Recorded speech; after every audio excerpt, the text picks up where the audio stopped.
Hello, I am Tara, along with my mom Jill. We are the authors of the Dining on a Dime cookbook. Today we're talking about how mom spends $80 a month on her grocery bill. If you want to eat better, spend less, grab our cookbook. You will save it. The cost of the book at the first trip to the grocery store. We have people who say $200-300 their first trip to the grocery store they have saved using the tips and tricks in this book.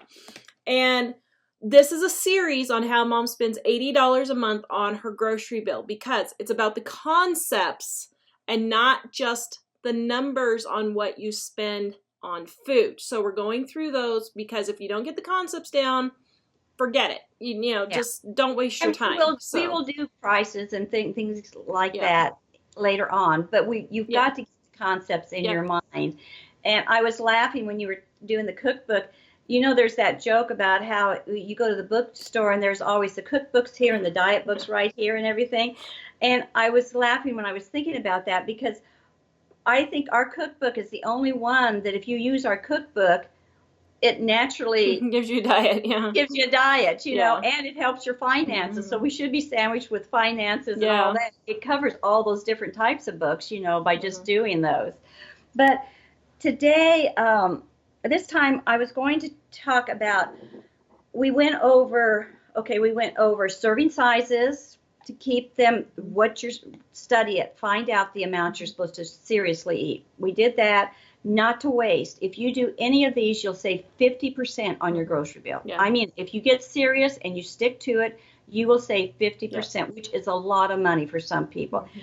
Then the third thing that helps whenever you save is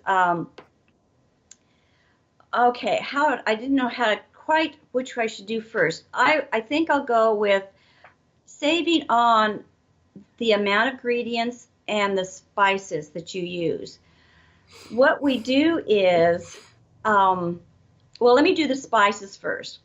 For the spices, I know things taste wonderful. I know they taste so good when you add 25 exotic spices to it. The reality is, if you're serious about this, if you're serious about getting out of debt, if you can't make it on the money you're trying to live off of, whether it's your fixed income of Social Security, whether you've lost your job, ill, or whatever, you have to be serious. Yes, it's wonderful having a ton of really yummy, yummy food that tastes great and wonderful with all these spices. But if you can't afford But saffron, you you can't don't need to be buying saffron. exactly. I would love to go to Paris and get nothing but a designer wardrobe, some type, but I can only afford the thrift store. That's the bottom line. And I do the best I can with what I have. Yeah. And well, I started to make something. I was going to make a joke. I better not. My children will kill me. But you got to do the best you can with what you have. And to give you an example, I have for what I have in my spice cabinet, I have for my savory spices. Oh, another thing. I'm just appalled. I see people with these large racks that slide along the side of the refrigerator. Or the back of a door. Yes, and they pull this out, and top to bottom is spices. And I'm just thinking, first of all, who wants to waste all the time and energy and space? I mean, people are desperate for space in their kitchen, and they got this whole rack of spices. Mm-hmm. Spices do lose their potency. Mm-hmm. Expiration dates, you don't need to worry about those so much. Mm-hmm. But spices can lose their potency. And if you've got a whole refrigerator door full, or, length of a refrigerator door full of spices, Yeah. you're going to be throwing out and wasting spices. Stop buying these spices in these containers at Costco's and Sam's if you've got two people. Now, if you're feeding 10 to 15 people, okay, get it. But if you have two people, adjust these things to Yeah. your situation. If you've got 10 kids, you'll probably go through those types of spices. But if you got one or two, you think you're saving, that's another whole video. You're You not. think you find the huge amounts you're saving on them. No, you aren't And saving. for anybody who's curious, I have actually looked it up. Amazon is not cheaper. The bulk food store is not cheaper. The cheapest place to get your spices is Walmart's. Great value, little can for $1.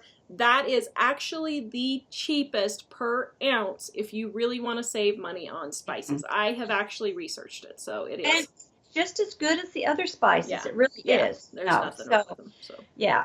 And so what I use for my savory, what I call my savory or my cooking, is I have um, garlic powder, onion powder, chili powder. I got a lot of powder. Chili powder and oregano.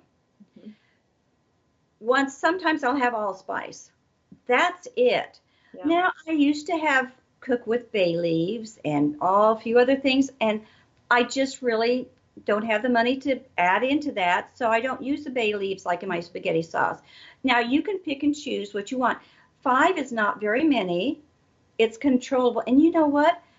The grandkids and people that I have over for meals and stuff, they love Yeah. my cooking.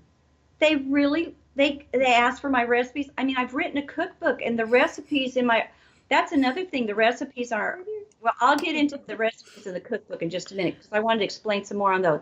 They like my cooking even though I use Yeah. just the basic. And Now, if you get the basic ones in Dining on a Dime, you can take those basic recipes, and we have Italian seasoning, we have taco seasoning, we have poultry seasoning, we have all those in here that you can make with those basic with the basic one. ones, and you can combine them and do it that way so that you're still saving, but you don't have a whole bunch of different spices that you're buying. And you can make up the amount that you want too, so you won't Yeah. spoil on you. And once again, the leftovers, Because people buy pumpkin pie spice, and you don't need to buy pumpkin pie spice. You can make it with the 4 or 5 ingredients you already have on hand for that once a year time you make pumpkin pie. People don't make pumpkin pie more than once a year usually, so. Yeah.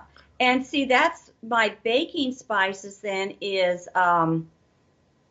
okay, I have cinnamon, nutmeg, ginger, Cloves, cloves, allspice.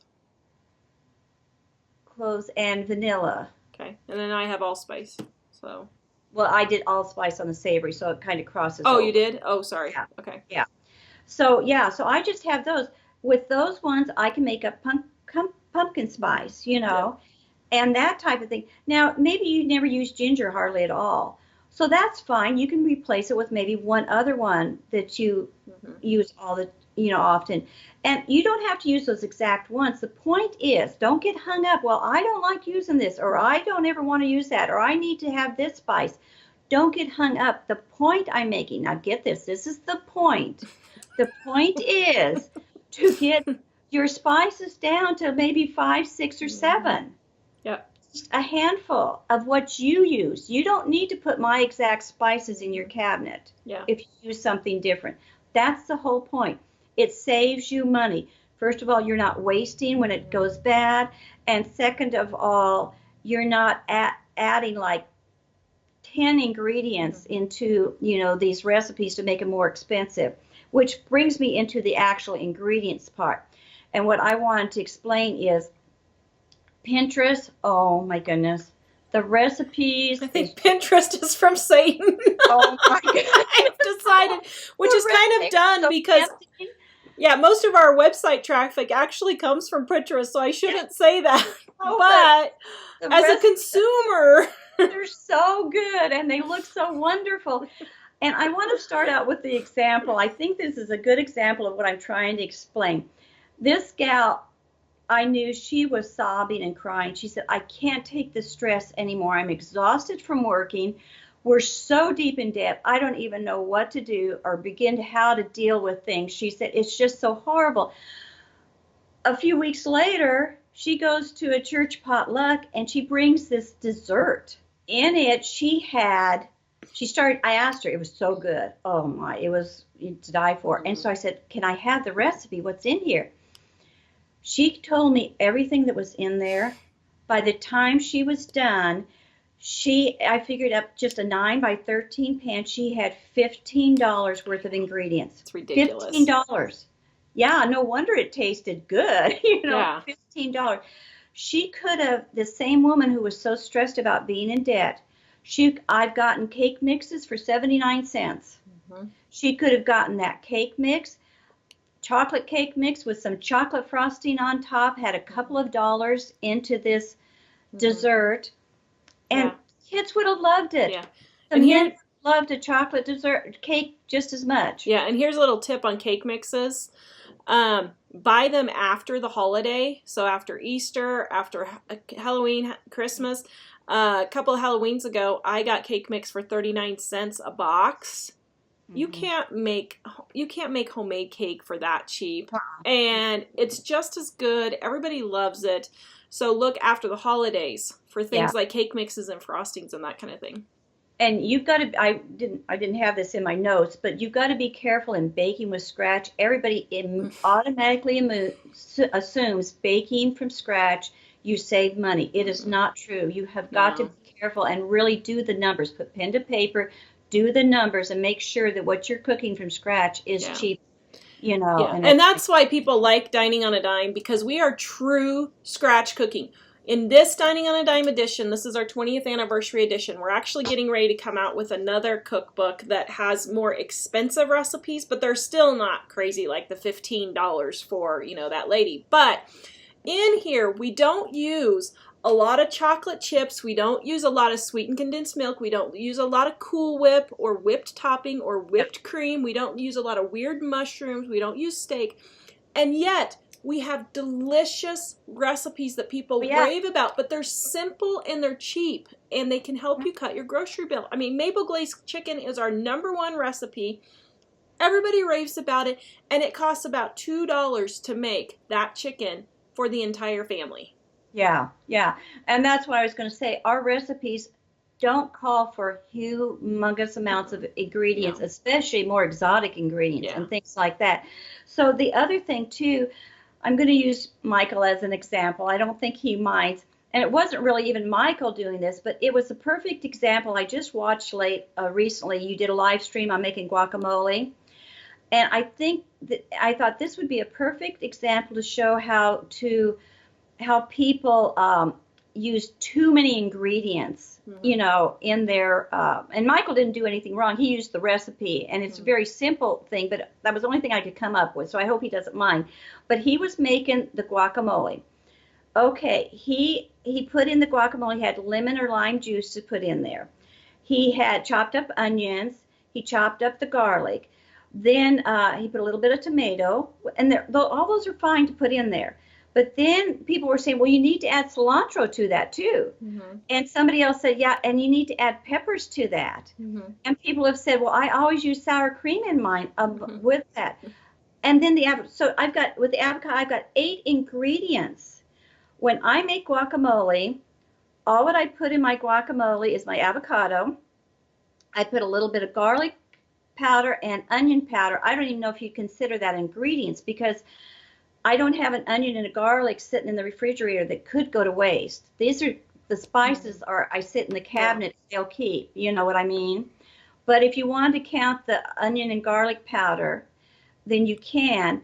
And sometimes if I have tomato, I'll put chopped tomato in it. If I don't, 3 ingredients compared to 7 or 8 And ones. here's the thing: if you want the tomato and the pepper and the all that in there, throw a little bit of salsa in it. That all has the onion and pepper and all that, Yeah. and you've got 2 ingredients with a little bit of salt, and you have the same thing. But people don't think, oh wait, I could use that 1/4 of a cup of salsa instead, or Yeah. 2 tablespoons of salsa, without having to go to all that work. But the thing is, people think, well, it's not going to taste as good if you don't have the cilantro, if you don't have the peppers, if you have the. It does. Everybody loves my guacamole. I get asked for my guacamole recipe all of the time, and I'm embarrassed to give it because there's nothing in it that most people think. And I thought, why does my guacamole taste just as good? And I was trying to figure out why. And I think what it is, because I don't have overpowering heavy-duty onion flavor, garlic flavor, cilantro flavor, red pepper flavor. They're just getting the taste of the avocado. And they love that. So don't think you lose the flavor by not adding all those expensive ingredients. But look, you'd have to buy 8 ingredients compared to just like 3 or 4. That adds up on your grocery bill when you start adding that many ingredients to a dish. Yeah. So that's why I say, and our book is so good because you can take, I got all these papers I did, because you can take and adjust take away some of the ingredients and add ingredients. You know, we've got like oatmeal cookie recipe in here. And you can use it straight as it is, or if you want, you could put chocolate chips in it or nuts in it. But if you don't have the money for chocolate chip and nuts, you can take away, you know, and that type of thing. So, all right. So that is session, what is it, number 3, part number 3? So we will come back the next time. We are going to get to what Mom actually eats, believe it or not. Please check out our Dining on a Dime cookbook at livingonadime.com, where we have thousands of free recipes and tips for you to check out and save money on your grocery bill. Please like, subscribe, and share. And give us a great big thumbs up also, guys. That really helps us. And why don't you comment below and tell us how you save by using fewer ingredients, to give our viewers some ideas on how they use fewer ingredients to cook. I think that exchange of ideas really helps people get going and thinking, what else can I do? So please comment below, and we will see you guys next time. Bye. bye-bye.